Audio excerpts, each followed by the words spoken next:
श्री राम जय जय राम। आज के श्री राम कथा में रउआ लोग के स्वागत बा। काल के कथा में सुनावल गए रहे कि याज्ञवल्क ऋषि भरद्वाज जिसे कहतने कि हे भरद्वाज, हरि अनंत हरि कथा अनंता, कहि सुनहि बहु विधि सब सत्ता। भगवान अनंत बानी और उनकर कथा भी अनंत बा, ऐसन सब संत लोग कहेला। भगवान के अवतार के कारण भोलेनाथ शिव जी माता पार्वती से बताओ तने कि अनेक कारण हम रउआ के सुनैनी। एगो इहो कारण बा भगवान जी के अवतार लेवे के कि भगवान मनु और शत्रुपा जी रहने, उनका राज्य में सब तरफ खुशहाली रहे। पहले के जमाना में राजा भगवान विष्णु के अवतार माना जात रहे। राजा के कर्तव्य होत रहे प्रजा के पालन कैल। एगो कथा हम सुननी कि एक राज्य में एक आदमी, एगो राहगीर, एगो बटोही जात रहे और ओकरा साथ में ओकर लइका रहे। गाछ पर बैर लागल रहे। लइका एगो पत्थर फेंकलक बैर तुरे खातिर। राजा बगीचा में बैठल रहे। वो पत्थर जाके सीधे राजा के लाग गए। वो बटोही बड़ा दुखी भइल कि अब तो हमनी के प्राण के खैर नहीं खे। राजा हमनी के बुलैहे और फांसी के सजा दे दी है। सचमुच राजा वो बटोही के बुलैले। जौन ओकर डर रहे वो ना भइल। वो डरात रहे कि अब हमनी के मरे के बा। लेकिन राजा बुला के ओकनी के इनाम देले, रहे खातिर घर दिले या नौकरी दिले। दरबारी लोग जब पूछलक कि महाराज, तनियों सा रवा चोट लाग जाला तो खिसिया जानी, एगो पत्थर रवा लागल ह और एकनी के रवा इनाम देता नहीं। तो राजा कहे लगले कि ये हमनी के राज्य के नागरिक है। ये गरीब आदमी बा, एकनी के लगे खाए के नहीं खे, यही से एकर लइका ही गाछ पर पत्थर मरलक। एगो निर्जीव गाछ, ओकरा पर पत्थर मारल जाओ तो वो फल गिरावेला, फल देवेला, और हमरा पत्थर लाग गइल तो हम एकनी के सजा कैसे दे सकत हनी। ऐसन राजा वो जमाना में होत रहे लोग। भगवान जी लिखने कि बड़े भाग्य मानुष तन पावा, सुर दुर्लभ सद ग्रंथ न गावा। कि बड़ा भाग्य से मनुष्य के तन मिलेला और सब सद ग्रंथ लोग एकरा के देवता खातिर भी दुर्लभ बतैले बा। साधन धाम मोक्ष कर द्वारा, पाई न जही पर लोक सवारा। इस साधन धाम और मोक्ष के द्वार है, ओकर रास्ता है। एकरा के पाके भी, मनुष्य जोनी के पाके भी अगर परलोक हमनी यदि नहीं सवारत तो हमनी से दुर्भाग्यशाली और केहू नहीं हो सकता। आदमी के अपना जीवन के समझे के चाहिए। जे आइल बा इस संसार में ओकरा जाए के बा। यदि जीवन हमेशा रहित, आदमी का मरे के ना रहित, तब तो जैसनो जिंदगी आदमी जियो कोनो फर्क ना पड़त रहे। बाकी जे आइल बा ओकरा जाए के बा। तभी तो कहल जाला कि आए हैं सो जाएंगे, राजा रंक फकीर। एक सिंहासन चढ़ चले, एक बंधे जंजीर। मौत सबको आनी है, कौन इससे छूटा है। तू फना नहीं होगा, ये ख्याल झूठा है। अदना हो या आला हो, सबको लौट जाना है। मुफलिस हो तवंगर का कब्र ही ठिकाना है। ये जिंदगी के भरोसा नहीं है कि कब छूट जाए। क्या भरोसा जिंदगी का, साथ देती नहीं है किसी का। सांस रुक जाए चलते चलते, सम्मा बुझ जाए जलते जलते, दम निकल जाए रोशनी का। क्या भरोसा जिंदगी का। जिंदगी बड़ा क्षणिक बा, के चल जाए यहाँ से ओकर कोनो भरोसा नहीं के। ऐसे मनुष्य जोनी पाके हमनी के एकर सदुपयोग करे के चाहिए। ये संसार में जे आइल बा सब केहू जाला, बाकी जाए घड़ी सब केहू के आंख से आंसू निकलेला। सब लोग रोएलन। हम सुननी कि एगो मल्लाह रहे और मल्लाह मछली मारे रोज जाए। भिनसहरे जब भोर में अनहरिया रहे, वही घड़ी मलाह जाल कंधा पर डाल के चले। रोज जैसन ओह दिन वो भिनसहरे निकल गईल, कंधा पर जाल डलक और गीत गुनगुनाए लगल। ओकरा गोड़ से कुछ टकराइल, खन खन के आवाज भइल, हाथ नीचे बढ़ैलक, एगो झोली मिल गई, उठा लेलस। ओकरा बुझाइल कि झोली में कोनो कंकड़ पत्थर लइका सन डाल के फेंक देले बड़ा सन। लेके चल गई नदी किनारे, जाल डलक, सूरज निकले के भोर होखे के इंतजार करे लागल। आदमी के मन में ऐसन होला कि जब कोनो चीज के इंतजार होला तो कुछ न कुछ आदमी करे लागेला। केहू नोह काटे लागेला, केहू कुर्ता चबावे लागेला, केहू माटी खोदे लगेला। वो मन में सोचे लगला कि मछली मिलिया सन, मछली बेच के बाजार में अमीर आदमी बन जाए, हमरो बड़ बड़ घर द्वार हुई, नौकर चाकर हुई। ऐसन विचार करत करत एगो कंकड़ों में से निकाले पनिया में फेंक देवे। धीरे धीरे फेंके लागल, फेंकत फेंकत जतना ओमे कंकड़ पत्थर रहे फेंक देलस।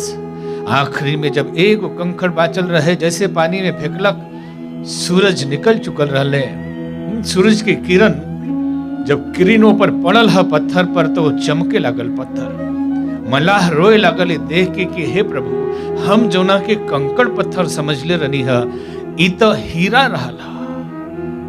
हम छोट मोट संसार में हमरा धन दौलत मिली, हमरा पैसा, घर बनाए, मकान बनाए, नौकर चाकर रही सन, ऐसन बात सोचत रहनी। हमरा के भगवान ये हीरा के झोरी देले रहनी है, और सब हीरा हम कंकड़ समझ के फेंक देनी। आदमियों के जीवन ऐसा ही बा। भगवान मनुष्य के ये जीवन हीरा के झोली के रूप में देले बानी, और हमने एकरा के कंकड़ पत्थर समझ के फेंक रहल बानी। आदमी के जीवन के एक एक क्षण हीरा जैसन कीमती बा। मरे घड़ी हर आदमी रोएला, श्री राम जय राम। ये रोए वाला दो तरह के लोग होला।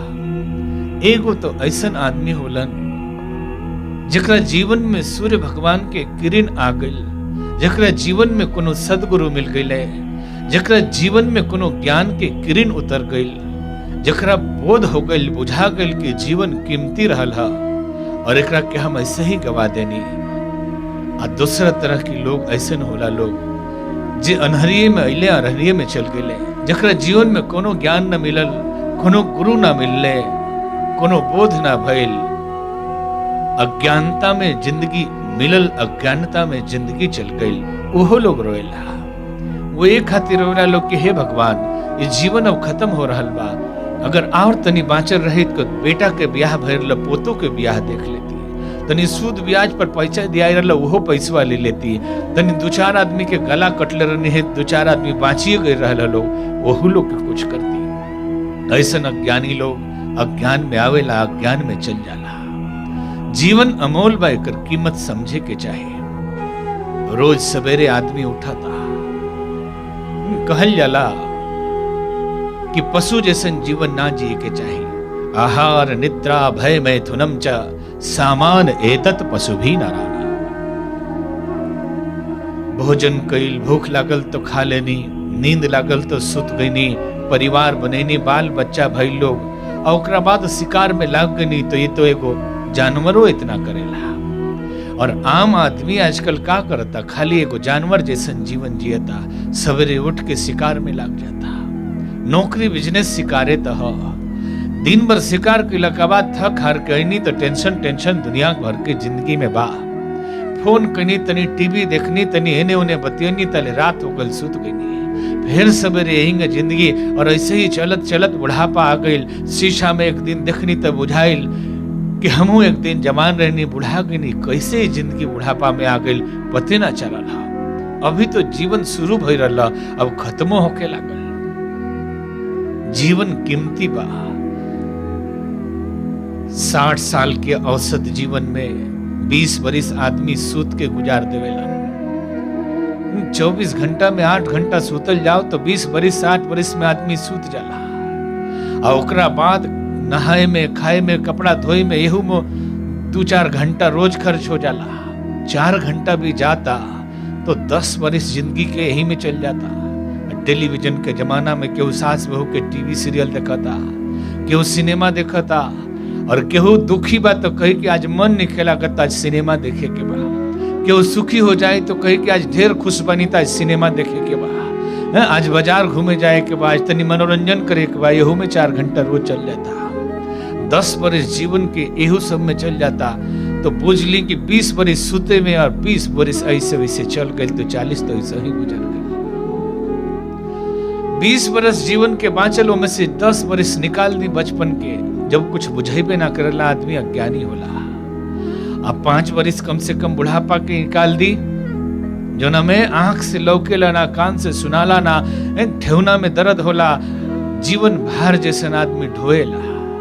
जीवन में बाँचत 5 बरिस, ये 5 बरिस में जीवन के उद्देश्य प्राप्त करे के बा, नाम कमाए के बा, ब्याह करे के बा, बाल बच्चा के पालन पोषण करे के बा, वही लोग खातिर कुछ दुनिया में कमाए के बा। तो हम जिएब कब रहुआ जिएब, तनी विचार करी ये 5 बरिस में। तभी तो लोग कहेला कि उम्रे दराज मांग कर लाए थे 4 दिन, कट गई द्वार जो दो इंतजार में। 4 दिन की जिंदगी मिलल रहे, उम्मीद 2 दिन तो कट गई मांगते मांगते कि हे भगवान तनी नौकरी दे दी, हे भगवान तनी मुकदमा जितवा दी, हे भगवान तनी एगो फैक्ट्री लगवा दी।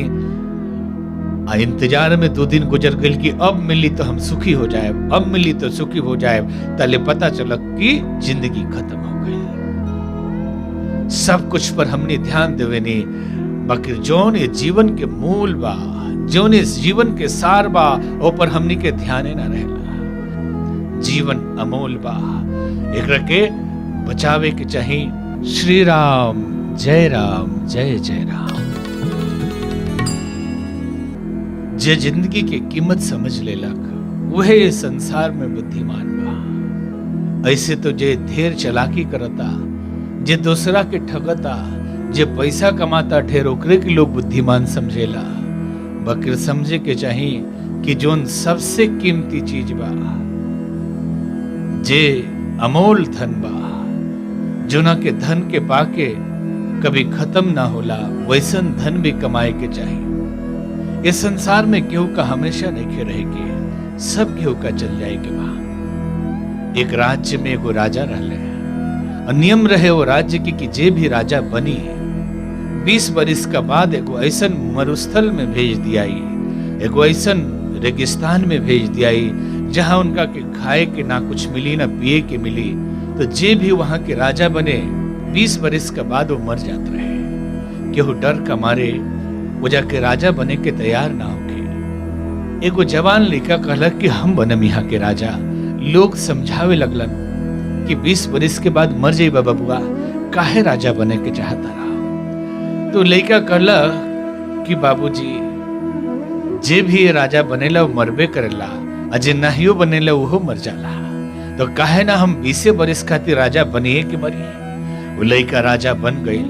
और बुद्धिमानी देखी कि राजा बनते पता लगैलस ये राजा 20 बरिस के बाद कहाँ भेजल जाले।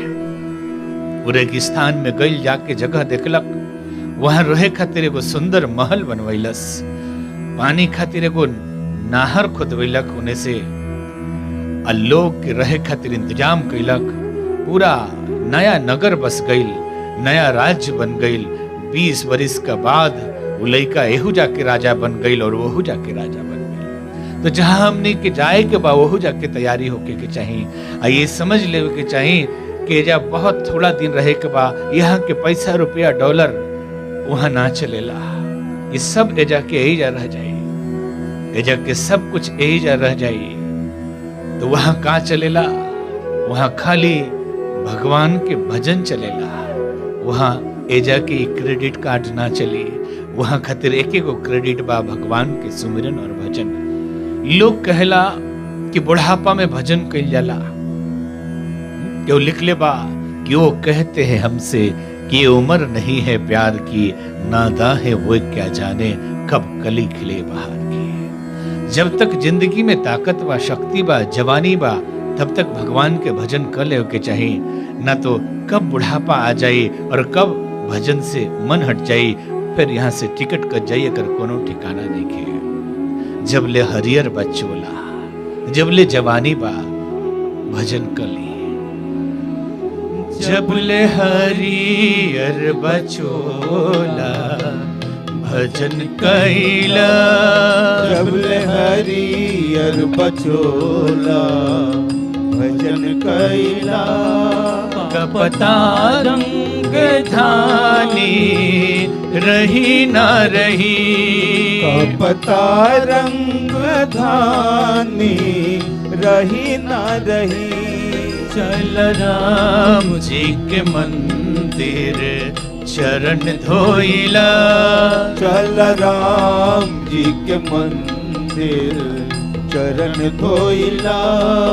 कपता जिंदगानी रही ना रही, कपता जिंदगानी रही ना रही।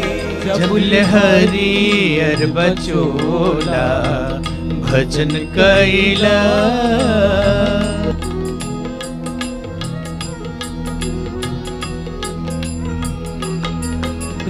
दुनिया में एक को सुख सारबा, देखो दुनिया में एक गो सुख सारबा।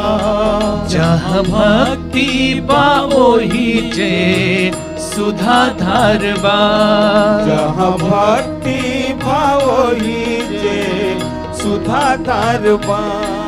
अभी मौका बचली चल गंगा तीरे, अभी मौका बचली चल गंगा तीरे। पचका जाने पानी रही ना रही, पचका जाने पानी रही ना रही। जबल हरियर बचोला भजन कैला।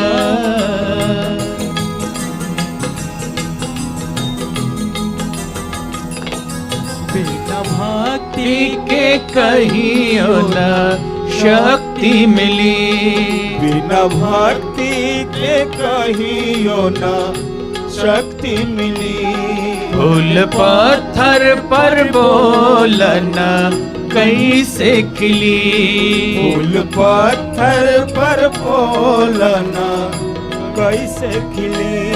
त्यागदा वासना ज्ञान साधक बना, त्यागदा वासना ज्ञान साधक बना। कपता फूल दानी रही ना रही, कपता फूल दानी रही ना रही। जबल हरियर बचोला भजन कैला, जबले हरियर बचोला भजन कैला। जपता रंग धानी रही ना रही, कपता रंग धानी रही ना रही। जबल हरियर बचोला भजन कैला, जबले हरियर बचोला भजन कैला। जबल हरियर बचोला भजन कैला। का पता जिंदगानी रही ना रही। मनु शत्रुपा जी के मन में विराग भइल, वैराग्य भइल। मन में दुख लागल कि चौथापन आ गई और अभी ले हमनी के विषय वासना से आसक्ति कम ना भइल। अभी ले कितना आदमी ऐसन भाव ना लिया सकेले। बुढ़ापा में भी बहुत आदमी दुकान पर डंडी मारत नजर आवेले। मनु शत्रुपा ऐसन विचार कैलक लोग और अपन राजपाट बेटा लोग के सौंप के बन जाए के तैयारी करे लागल लोग। आज की कथा यही जा विराम ली। आई भगवान के नाम के साथ आज की कथा के समापन हुई। हमने के साथ रवो लोग भगवान के कीर्तन करें। श्री राम जय राम जय जय राम। श्री राम जय राम जय जय राम। श्री राम जय राम हरि बोल। जय राम श्री राम जय राम जय जय राम। श्री राम जय राम जय जय राम श्री राम जय राम जय जय राम। श्री राम जय राम जय जय राम श्री राम जय राम जय जय राम। श्री राम जय राम जय जय राम श्री राम जय राम जय जय राम। श्री राम जय राम जय जय राम श्री राम जय राम जय जय राम।